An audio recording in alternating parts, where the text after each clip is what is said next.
Hi everyone, and welcome to my channel. Today we're going to talk about sanders, specifically portable sanders like this. Actually, not like this, but we have all used these, right? We're going to talk about the different type of sanders. We're not talking about so much brands, but what each one does. So we're going to step through each of them, and we're going to show you what the difference is. Now there's some confusion about orbital sanders, which we'll talk about. Let's get to it.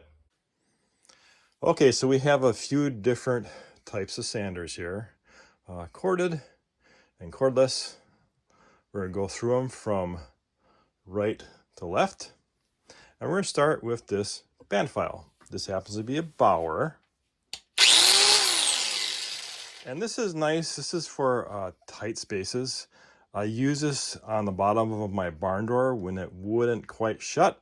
It's small a little bit. I need to replace it, but I'm just trying to keep it going till spring. So I use this, the bottom of the door, to sand material off so I could get that door shut.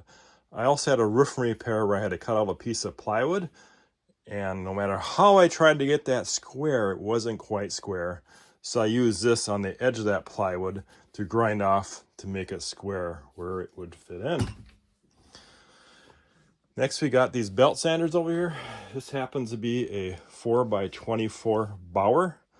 This is a very powerful beast of a belt sander. You could almost use this to replace a hand planer, it's so powerful. And then we got a 3x18 belt sander. This happens to be the tool shop line. This is Menards bottom line tool line, which is equal to Warrior. I have two of these and run two different belts on them. That way I don't have to pull belts on off. I can just grab them as I need them on a project I'm doing.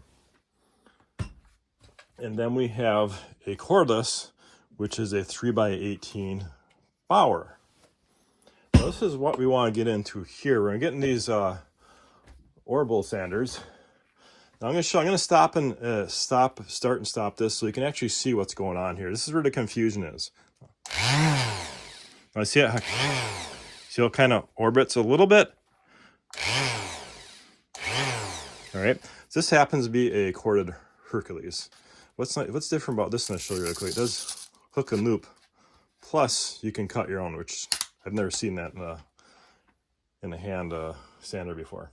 Now we're going to talk about the random orbital sander, which is this one, the single spin randomly. And this happens to be a Porter cable. This has got to be about 30 years old. And you can tell how old they are, right? How many times you seen that? All right, this is, let's turn, I'm going to hold this real quick. I'm going to show you how that works here.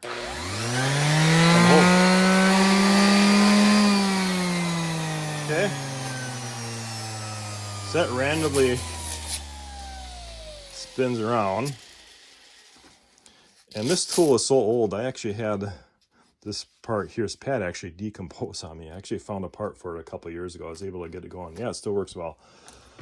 And then we have that same type of sander in a cordless Hercules. And a lot of these random orbital sanders are hook and loop. All right, let's go over here. We got some cordless orbital sanders. This happens to be a Bauer. All right, same type of thing there. Okay. Now we actually have, what is a detail sander.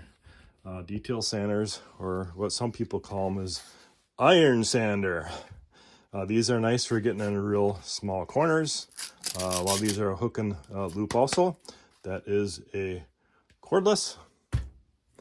And we actually have a corded Warrior detail sander. That's it, guys. Just a simple walkthrough of what these type of sanders can do. Later on, we're going to go through the bench top sanders, which are a lot bigger, and of course you can't move those around too easy. Tell me what you think, guys. What do you use sanders for? Do you use woodworking like me? Are you doing automotive? Leave them in the comments. Any questions you have. Thanks for watching, guys.